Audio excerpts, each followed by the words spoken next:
Welcome everybody to the State of the College address.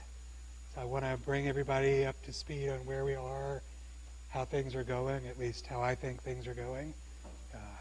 Toot your horns a little bit and get everybody off to a good start for another year of hard work. So the first thing I want to do is start by thanking each and every one of you. If you didn't work hard together towards our common goals, if you didn't prop one another up on bad days, cheer one another on good days, and come to work almost every day caring, nobody makes it every day, we wouldn't be what we are.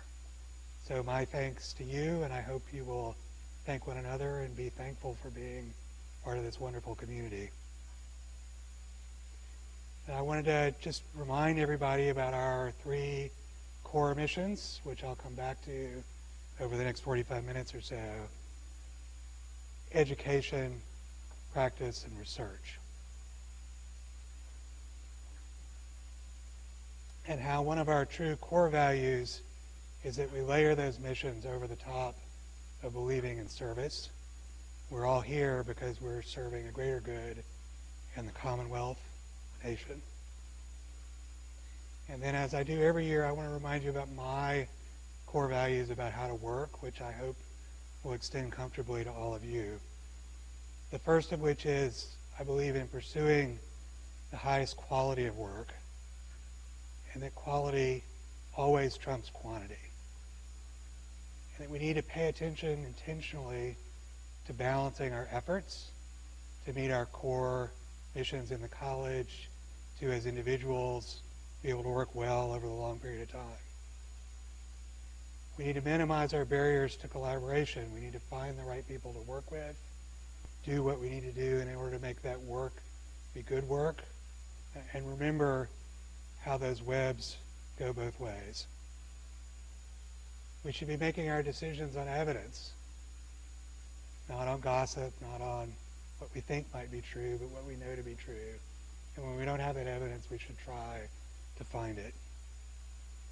And for everything we do, we ought to share the ownership for those activities, the credit when they work, and probably most importantly, the blame when they don't work. It's a lot easier when it's spread. And don't forget, life should be joyful. So make sure you try to enjoy every bit of it.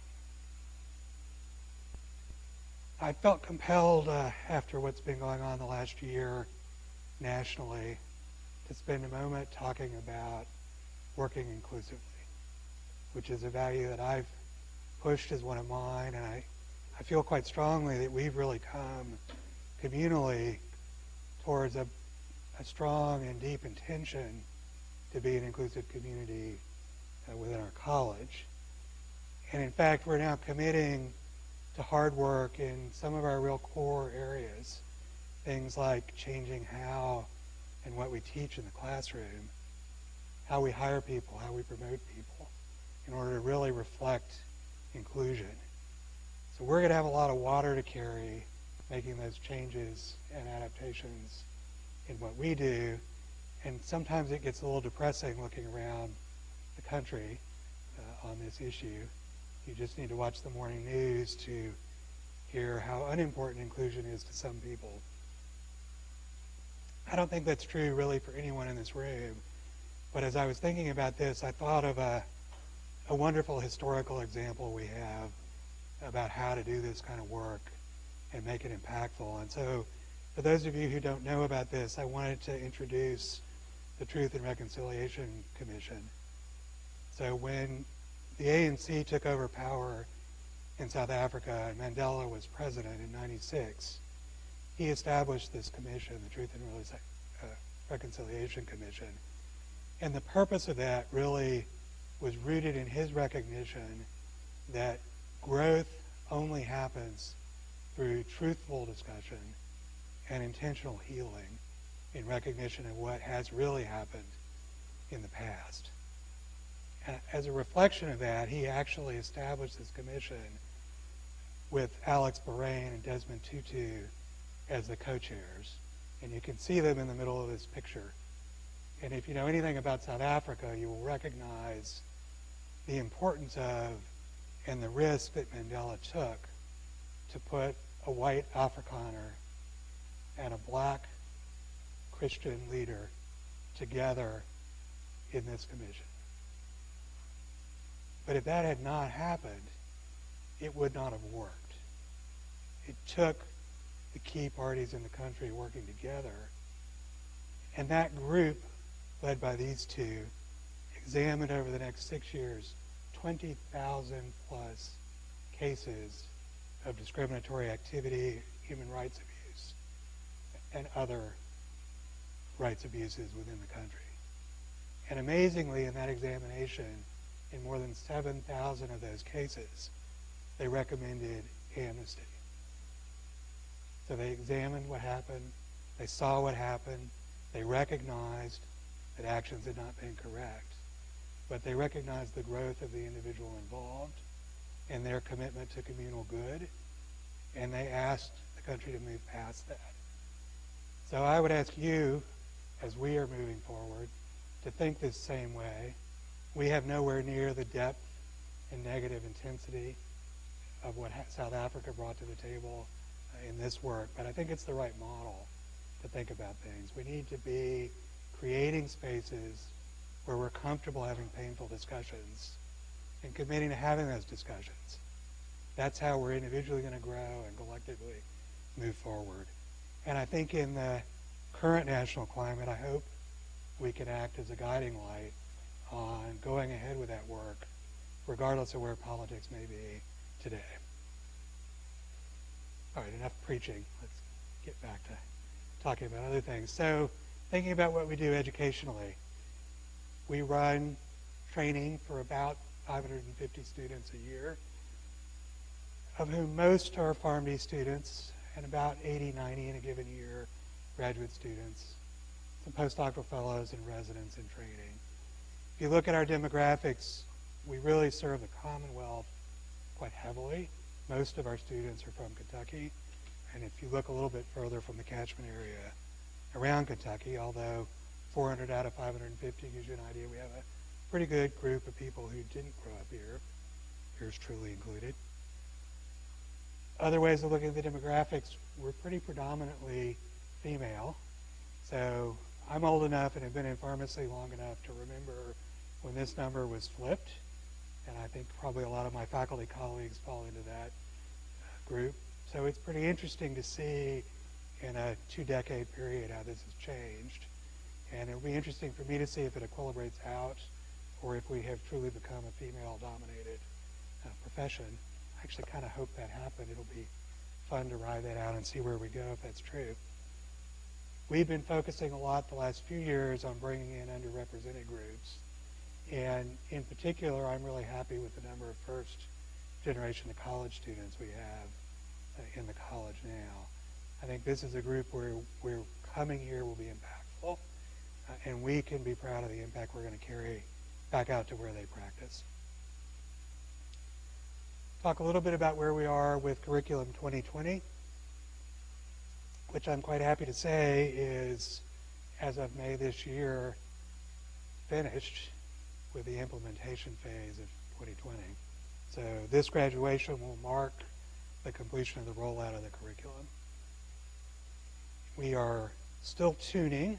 So in this year we added a board review, really trying to make sure we bring all of our students up to speed on what the national board is going to cover. Sometimes that's a little bit out of alignment with what we teach because we're now so focused on clinical skills and decision making and active learning and a little less on memorization. So we want to make sure we prop up both sides. We've also introduced the ResCats program, and a shout out to Nicole and Stacy for pulling this off. This allows for mentoring for residency-bound students, and to date has included about 70 students. And so the idea is to help those students tune in on where to do their residency, how to prepare for that, and be as competitive as possible for that further training.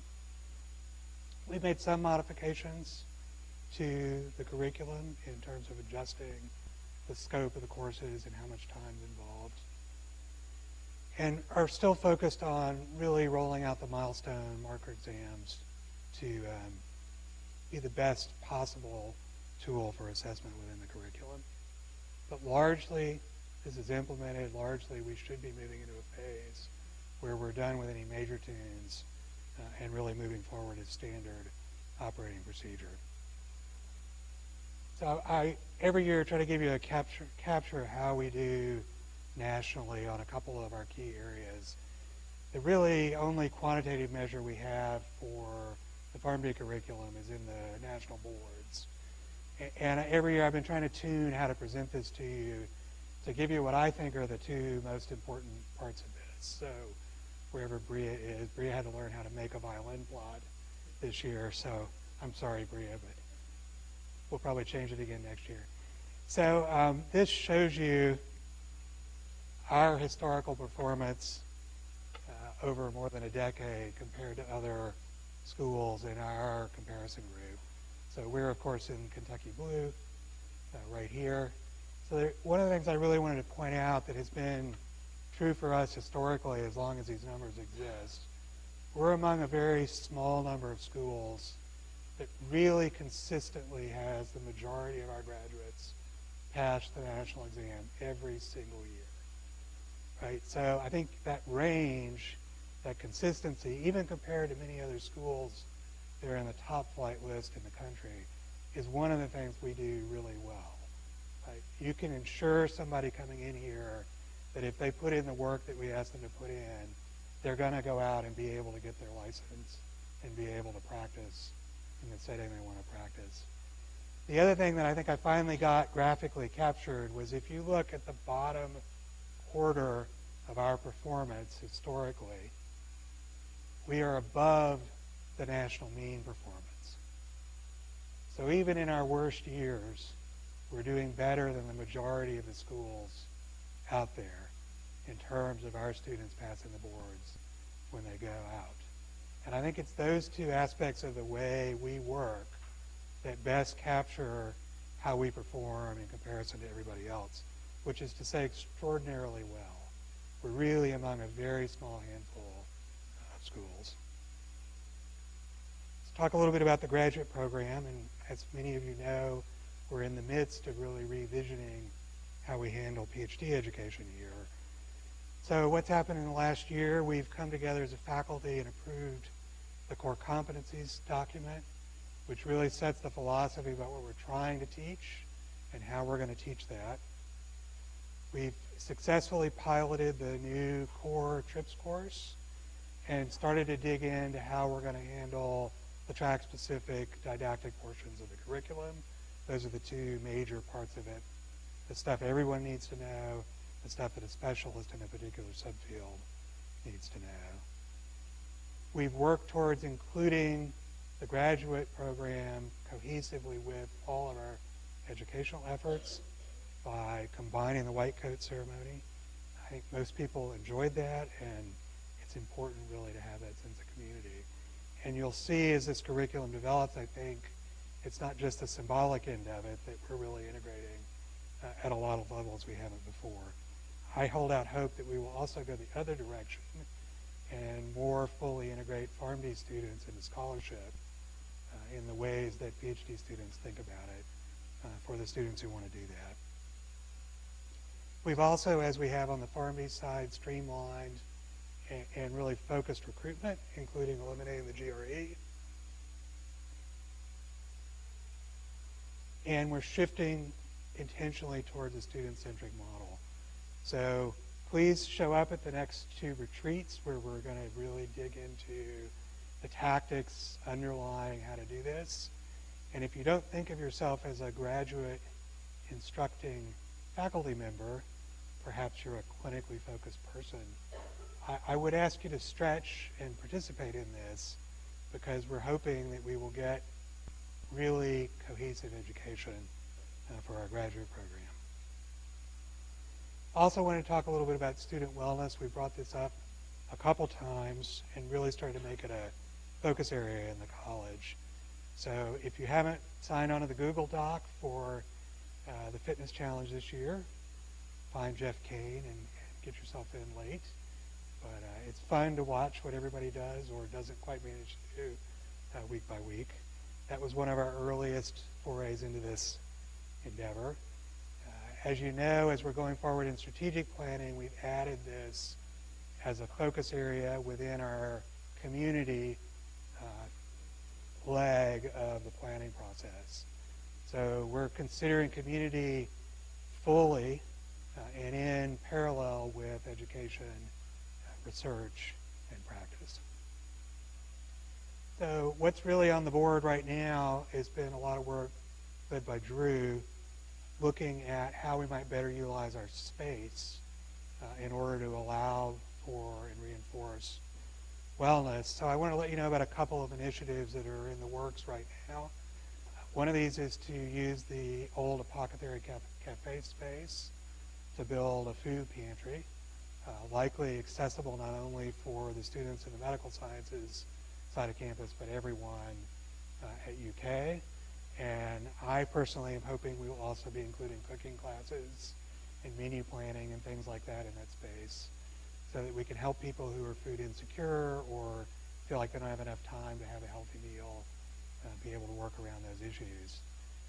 We're also looking at reconfiguring space on the first floor. We have a lot of potential available space to use there to build dedicated space for relaxation and wellness, to allow for things like yoga classes and also just hang out in a non-academically oriented space. So as that initiative firms up, we'll be coming back and letting people know where we're looking. And the third thing we're really thinking a lot about is, as we go into the phase where we need to replace furniture in the atrium, and if you've noticed the popping seams and worn leather, that's not too far away. Can we really work to design that space to have it be more community-oriented, more reinforcing of interaction, and more comfortable, really, to use in a day-to-day base?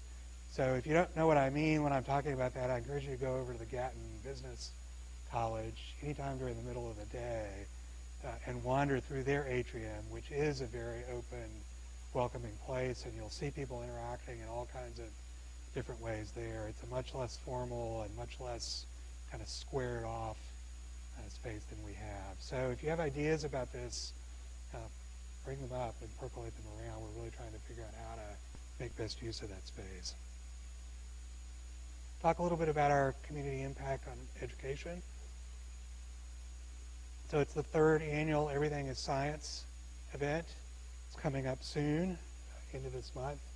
If you've never participated in any of these are really delightful intersections of the broader community and science. So the science people will be presenting their work deliberately tuned to be accessible to everybody in venues like bars, restaurants, tents at Keeneland, and so on. So I think for a lot of those of us who do science communication every day, it's a stretch to go out into a bar and try to talk about, malaria in a way somebody 3 beers in is going to understand.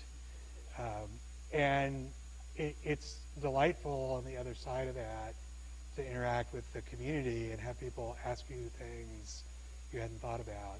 So jump in and enjoy this. You'll see not only people from pharmacy, but people from colleges all over the university participating in this, which is also a lot of fun. I learned about equine nutrition at the last of these, which is something I hadn't thought about since I had mud on my toes. Also been pushing on career planning and resume workshops and other things for our alumni community. Many of you may know our big box commercial alumni. Some of them are struggling with jobs right now, downsizing in the corporate entities and changes in the way pharmacists are employed. So we're responding to this as a college, not only by tuning to help current students find the right job and get that job and build for a career, but to enable alumni who might be struggling later in life to come back to us to build those same skills and really present themselves best for whatever the next stage of their career would be. As I often say, when you're one of us for life, and we want to be serious about supporting everyone that way throughout their career. And this year we hosted, the SNAPA chapter did, a regional conference that was really well attended. So we're reaching out at multiple levels within the community and the educational sphere. And if you're not already involved in these efforts, or you see something you think we ought to be doing, well, step up and do it. Don't wait for us to tell you it's okay. Let's talk a little bit about practice and where we think we're going and what we're doing. So a couple things I really wanted to highlight: the board approved protocol process and where we are with that, how we're interacting with education beyond the college and residencies, and exciting news for the one person who's been in the closet the last 6 months about opioid work in the Commonwealth. So I wanted to start with, this is my personal favorite, so I cheated and put it in front. A shout out to Tara and Ken, who've been really leading this. We have now going into the third year of a collaborative vaccination clinic project at the university. And this is us, public health, UK healthcare pharmacy, and this year UK Student and Academic Life, which is the new reorganized provost office that handles all the sort of non-educational components of student life on the undergraduate campus.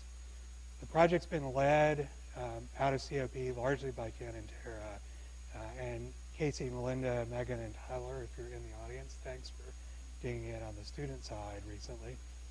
So what we're delivering right now is flu and HPV vaccinations at a cost zero point for UK students. So if a student has insurance, we bill the insurance, cover their copay. If they don't have insurance, they can walk up and get vaccinated right there. And this started a couple years ago. We did some football game vaccination clinics and delivered about 70 there. This year we had one major event, delivered about 45 vaccinations at that event. Tara managed to pull in a grant from Women in Philanthropy this year to help cover the cost of copays for uninsured students for this program, which is going to enable us to expand in the coming year. And what we're really looking at this year is a collaborative program with the Provost's office, where we'll be looking at going into residence life halls, for fraternities, sororities, as well as these bigger public events, and delivering these vaccinations for the students. So we started with flu and HPV. Those are two that have a really high short-term and long-term impact. And if you're not aware, for example, the HPV vaccination rate among male students in Kentucky is less than 20%. So there's a lot of potential long-term impact there on the cancer prevention side, for example. As we go through this expansion, we're all hopeful we're going to be able to cover all vaccines that are needed, and that we're going to be able to really effectively pair with the undergraduate administration, so we're making sure that their desire that every student on campus has full vaccination coverage is implemented, regardless of the economic status of those students. So this has been working really well. I'm really excited about it, and it's a direct community impact out of the college. Now, if you look at the Commonwealth level, I've mentioned the last 3 years this process of really driving protocol care. As you know, the law was changed a couple years ago to enable board-approved protocols where pharmacists, through collaborative care, could deliver medical procedures under a collaborative care agreement through a protocol that's approved. And CAP in particular has been really pushing this process by writing protocols, then developing training for those protocols, and then working with pharmacists in a variety of settings in the community to implement that. So I, for example, use Wheeler here in town, and I can now get flu and strep testing done on site there, and then immediately get a drug dispensed if appropriate. So I'm pretty happy about that, and you can probably tell my voice is a little scratchier than usual, so I availed myself of that last week. So in terms of new protocols coming on this year, urinary tract infections and probiotics have been approved. And in terms of training, last year the major focus was flu and strep. The upcoming one is going to be urinary tract infections and epinephrine. So this is a multi-year process Started with the college being heavily involved in the outcomes and policy work that led to the changes in law, being followed through now by our faculty and students and alumni, implementing this practically out in the real world. And we will continue to follow that through by continuing to deliver training both at the student but also at the community level in order to ensure that the most mileage comes out of this work. It's exactly the kind of impact we want to have and we'll continue to have in other ways. The last piece of this I really wanted to pull up, talking about practice, was just to highlight this HEAL grant, which is really aimed at reducing deaths from opioid overdoses in 14 counties within the Commonwealth. This is a highly interprofessional and interdisciplinary group, also highly driven at multiple levels by faculty from the college. So we've been integral to getting this up and running. We're integral to making sure it works. And it really fits in with our ongoing interest in this area and philosophy about how to intervene effectively in the community. So I wanted to shout out particularly to Trish and Jeff, but to everyone else who has been involved in getting this up and running, making it work. I've looked over their shoulders, watching how hard it has been to bring an effort of this scope together and to make it work practically. So I am very proud of you, and we should all be proud of this effort going forward. It's also, I think, the single largest grant ever brought into the university, which is an achievement in and of itself. So I'll transition to talking a little bit about research. Over the last 5 years, we've in the college produced about 230 publications. We're bringing in roughly $21 to $22 million a year now in research funding, and roughly triple that in collaborative funding if you look at the impact we have through connectivity outside the college itself. So I have been focusing a lot on trying to be able to communicate effectively what kinds of research impacts we have beyond those really simple ways of looking at things. And so I wanted to show you a few of the things I've learned in the last year. This is a network graph, 2 network graphs actually, built by a professor in the College of Business here, looking at how our college interacts amongst ourselves in these views. And so on the left side here, this is showing you a keyword built around all those publications. It's either in the basic, the translational, or the clinical arena, and then how those interact with one another in terms of co-publications that connect topics.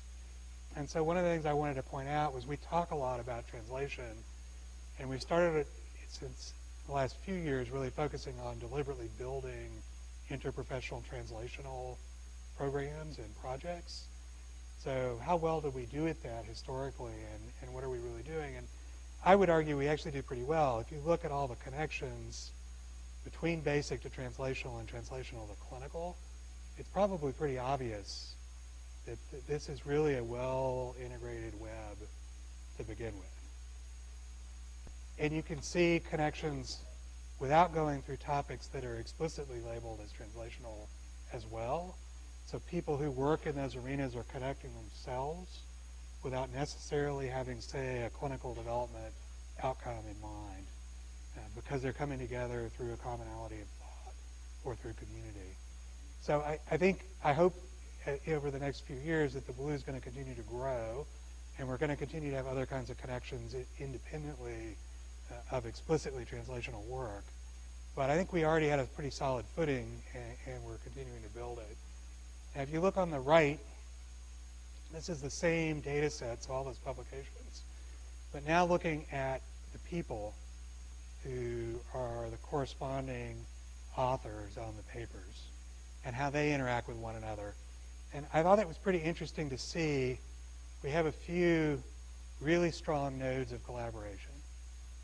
So these are people who interact with a lot of other people around them and pull together work in ways that enables different disciplines and different foci to work. So I won't tell you the names. You can read them yourself if you want to. But this is a behavior we want to encourage, and a functional outcome that I at least am very happy to see. And having it together this way not only gives a pretty picture, but lets data wonks like me actually quantitate how this actually happens and how it changes over time, and where we might want to resource, for example, in order to enable more work. So one other thing we've been doing was starting to think about how to quantitate impact at a community, at a program, at an individual level. So we've been asking faculty to build a profile in Google Scholar. If you haven't done that already, I will ask you again, please build your profile in Google Scholar, which allows us then to extract from there, and thanks to IPOP for helping out with building this dashboard, the data about publications, and to quantitate those publications in terms of impact, and then to start think about how they connect together and who is driving what. So this is a readout of pharmaceutical sciences faculty built from those who have Google Scholar profiles. And what it's showing you is number of citations per year by faculty member on a line over a decade or so of work. And you can see everybody's up and down a little bit per year.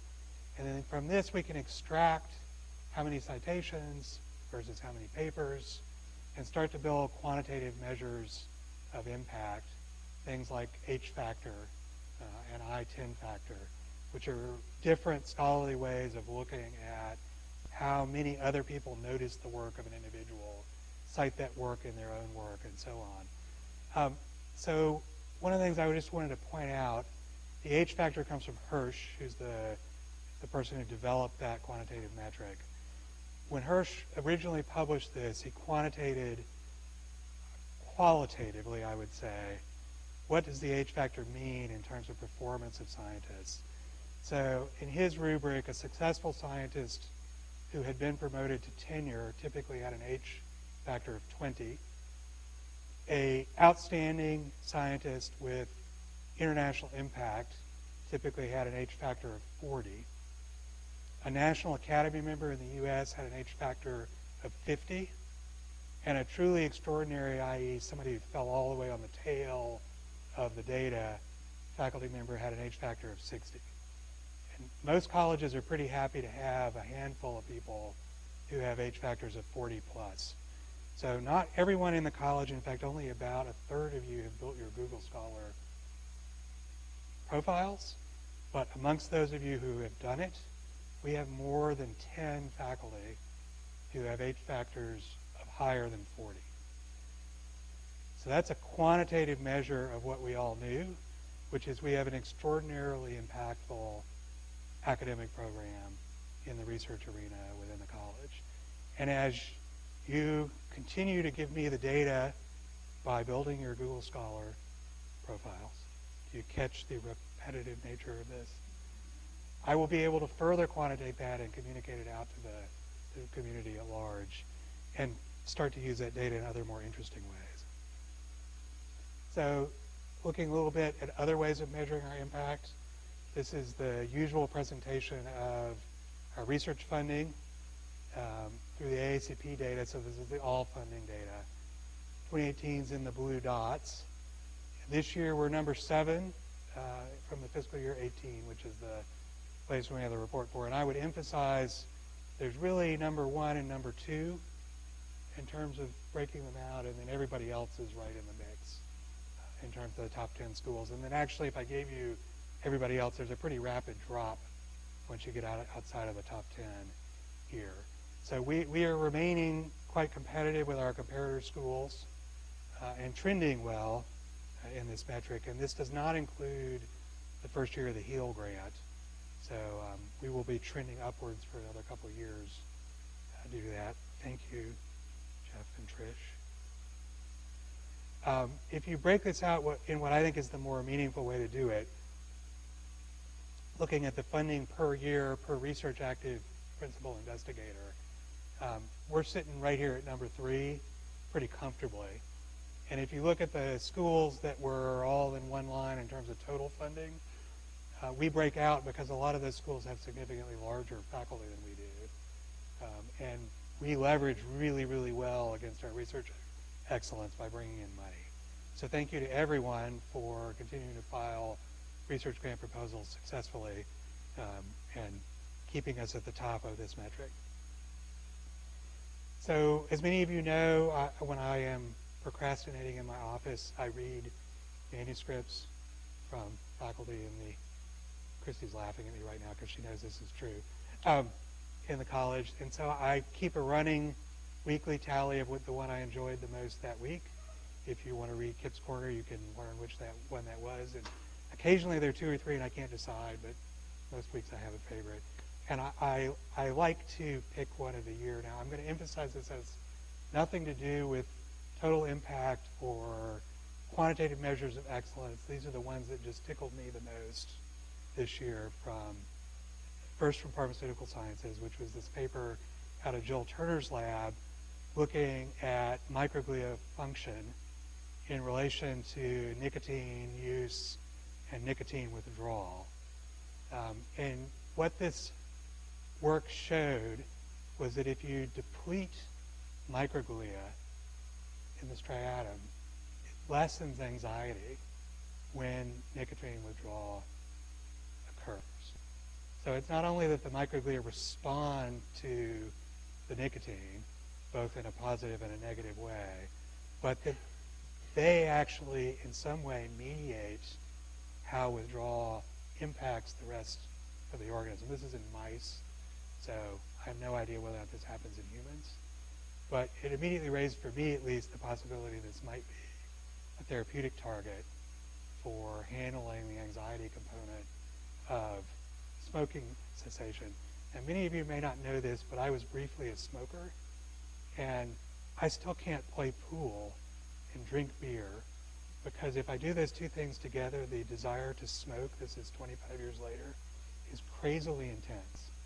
So despite the fact I love to play pool and drink beer independently, I have excluded that combination from my life for that reason. So I am deeply grateful there might be a pharmacotherapy intervention for the anxiety component of nicotine withdrawal. So the other one that really caught my eye this year came out of Chris Felcher's lab, and this is a manuscript looking at relationship between foster care entry, so removal of a child from a family, and prescription high-dose opioid use, run out in California, but my amateur view is this is probably a generalizable result. And Chris did not put a graph in his paper because I think he likes real statistics, but so pardon me for having actually made a graph to misrepresent his work for those of us who are visually oriented. So this is showing you what I thought was really striking, which is the removal rate in different categorizations of families amongst prescription opioid users. And it was really quite striking, even from the non-graphical table in the manuscript, that if you look at everybody, the probability of having a child removed is low. But when you look at heavy prescription users, it's quite noticeably high. And it's the worst among those who are in rural communities that are close to or adjoining urban communities. And so I think this really suggests a way to target interventions in this group of patients in order to emphasize impact, which is to say something is special about families in those geographical areas who are responding to parents who are using high-dose prescription opioids. And what could we do in order to minimize that impact on their family system? And why should you care about this? Because there's lots of other literature that shows that the success of long-term stopping opioid use is tightly connected to intact family systems. Right? If you have an intact family, if that family is reinforcing your behavior of not using an opioid, then you're going to be more likely to successfully stop using. So these are all interconnected, and I thought this was really a striking result. So those are my two favorites for this year. You have to wait for next year. But feel free to self-nominate if you feel like your paper doesn't get enough attention. If you slip them under my door at night, I will read them. All right, to wrap back and talk a little bit more about our community at large. So we're a big community, 130 or so associated faculty, 140 or so staff, 600 pushing voluntary faculty, handling experiential ed for the most part outside the college, somewhere on the order of 6,000 alumni. We are still trying to actually have a hard number on how many living alumni we have. We're getting closer to that, but I don't think we're quite clear.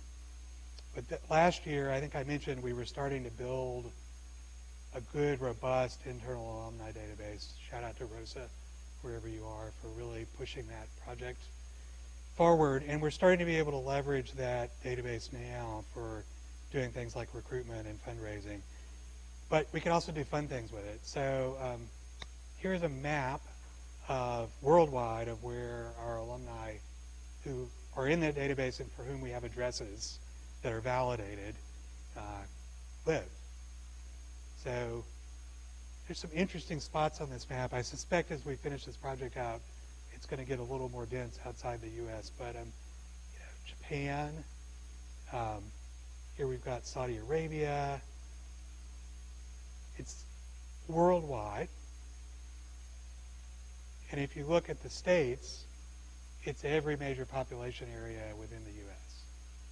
Right? And it's almost population indexed. I wasn't quite geeky enough to go through and actually at the county by county level normalize this to population, but I can guarantee you some board Friday evening that probably will happen. So next year you can look forward to a new graph. But we're all over the place. Right? And if you think about the impacts I was talking about earlier in our discussion, we're projecting what we do out everywhere in the U.S. and worldwide. Let's talk a little bit about community here. So we kicked off what now will be an annual endeavor, the White Coat Challenge. The idea here is to fundraise, especially among faculty, staff, and current students, and we're hoping to pull in the decennial reunion class in order to pay for the white coats that are given to incoming students, and to enable some direct communication. So for you, if you donate, to write a note that goes in the pocket of the student who's going to get that coat, so they can know who did that for them and have a word or two of encouragement. And so if you haven't participated in this, I would encourage you to do so, not just for the fundraising part of it, but probably more importantly to help build that sense of community and to be able to reach out and touch an individual in our incoming class. We developed the challenge coin. So if you haven't gotten your challenge coin yet, if you're an alum or a faculty alum, make sure that you do. If you don't know the challenge coin rules, I will tell them to you right now. So if you have been given your challenge coin, you're expected to carry it with you. Let's see if I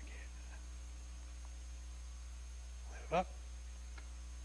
There's an important reason you carry this with you, because any other alum, I have to put that back in there to make sure I don't leave it on the countertop and get in trouble, can challenge you for a drink. If you have your coin and you whip it out, they pay. But if you don't have your coin, you pay. So use your challenge coin wisely and make sure you keep it with you. We're continuing the all-college events. My favorite's coming up shortly, so I look forward to seeing you all at Mardi Gras. But we will continue to build on this, have a chance to have a meal together, enjoy one another's company. And I keep thinking of ways to make you not sit with your friends. So expect me to challenge you to move around the room a little bit and talk to people you've actually never met, even though you pass them every day in the hall. And the staff awards. So this year, 2 of our staff, Christy and Patrick, were recognized at the university level. rolling out of us having the internal recognition and now being able to nominate people for university-wide awards every year. And our upcoming event, One Day for UK, this is a UK-wide fundraising event, will be April 21st, so I encourage you to participate in that as well. So a few words about our diversity and inclusion efforts. This year, we made it someone's job to keep a hand on all this work and make sure it goes in the right direction. So thank you, Trinika, for accepting that challenge and digging into it with both hands and both feet, and so far not falling down even though all your limbs are occupied. What have we been doing this year? So we carried out a curricular mapping program. Bria and Christy really took this bull by the horns to look through class by class, ask where we were doing things or not doing things involving inclusion, and to start to see whether or not we wanted to do more, the answer to which was a very clear yes. We've held a case writing workshop, an early effort in building more inclusive topics within our curriculum. And we've introduced both bias and cultural competency training at orientation for students. And then we've learned within the year that by the end of the year they've forgotten that they had bias and cultural competency training, which pushes us to starting to think about doing that as an ongoing effort for all of us, which is important. And we've started to build accountability measures for this. So if somebody told you you were supposed to do bias training and you haven't done it, well, you're probably going to get more of a push in the following year. Actually, everybody who's supposed to have done that as far as I know has. But we're building in that back-end check to make sure we're all focused on doing this regularly. So in the upcoming year, a couple things that are up for work. Trinika has put forth the idea of building peer and student focus groups to give venues for safe discussion and communication about areas that might need more focus. So this will be getting booted up in a variety of places. We are digging into how to resource building more curricular diversity and inclusion.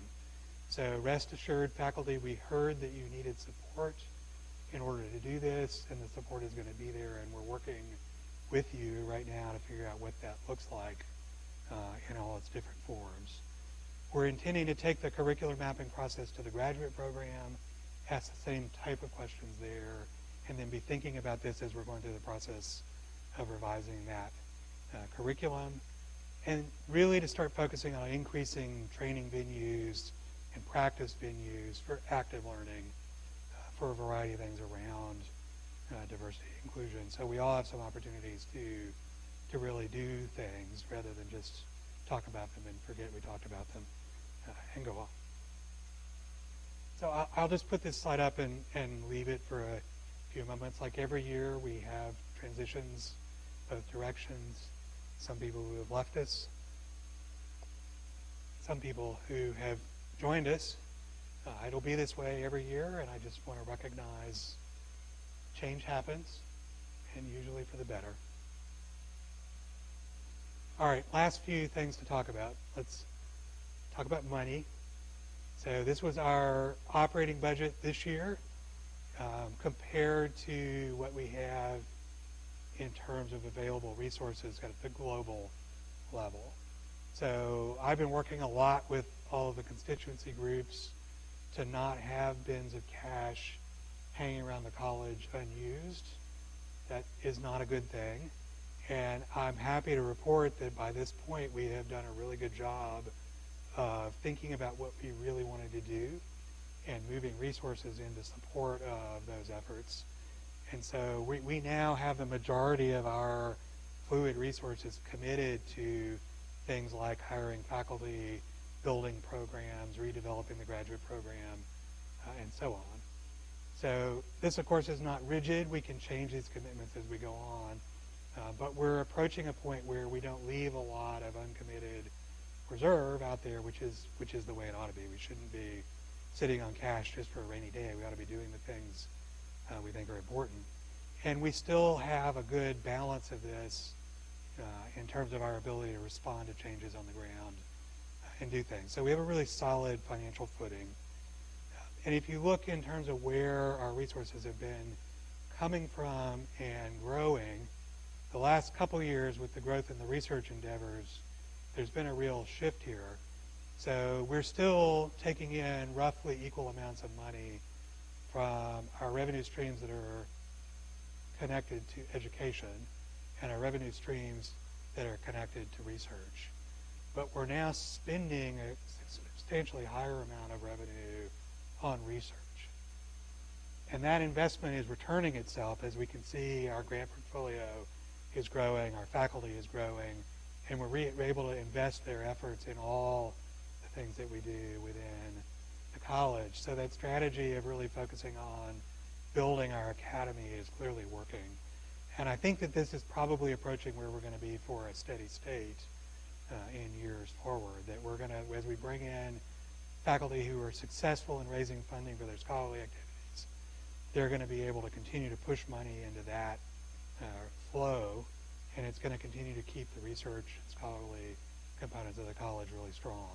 So this is a good place to be. It really puts us in line with colleges like UNC Chapel Hill or UCSF in terms of the way we're raising and distributing our funding. It's also a really stable funding base. So just to wrap up, where do I hope we're going? I introduced this as a goal last year, taking us into the top 3.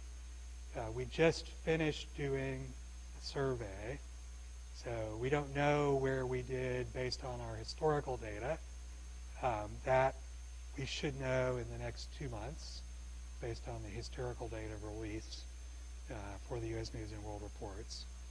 My goal is that all the stuff we've been doing the last couple of years and what we will continue to bring to fruition over the next 2 to 4 years will position us to be able to move into the top 3 for the next survey report. That's the one where we'll really be judging how we did under my leadership, at least. I'll be packed just in case. So what are we going to be focusing on in the next year? I think the biggest thing will be working on the strategic plan. The way we're doing this involves all of our stakeholders, trainees, staff, faculty, and administrators. And I need you, and if you wish for your community to be what you want it to be, you need you to really actively engage in this process. Because we're going to build a consensus amongst ourselves about what our goals are.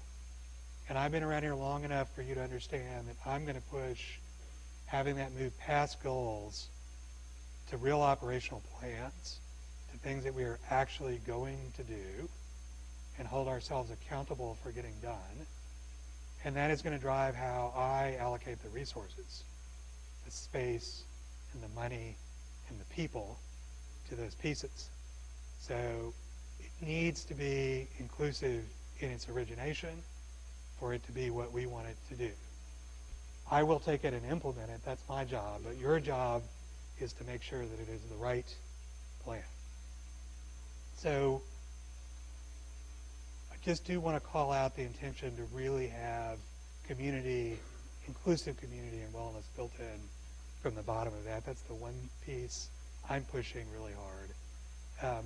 And we will use this really to continue to leverage everything that we have. We now have office space, we now have lab space. We have the ability to expand fairly dramatically over the next 5 years if we can leverage against what we have with a good plan in order to do that. We're wrapping up the PharmD curriculum and keeping your eye on the ball to closing that to goal this year. And any tunes that have to happen in the next year is important. I think we need to start thinking about how to reduce cost and how to reduce student stress within the curriculum. Because if you look at what's happening nationwide, those two things are going to come to the forefront for us competing for what we want, which is the best students in the nation. And we need to be ready to make real a value proposition that says you should not even think about going anywhere else for your PharmD.